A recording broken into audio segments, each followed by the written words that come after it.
Concise just now. Gāng just.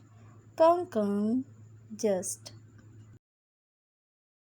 Concise just now. Concise plus verb. Note: when referred to the past with concise, the action is completed and you need le. 现在我感觉比刚才好一点了。I feel a little better now than just before. 刚才 is a time noun like 今天、现在, and it expresses that the time is really short in near absolute term. Used before a verb, 刚才 emphasizes something happened just now. 你刚才说什么了？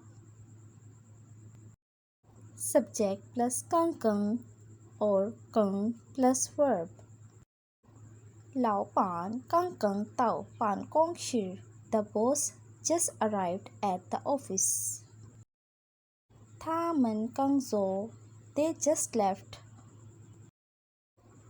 刚 or 刚刚 just expresses an action that happened not long ago.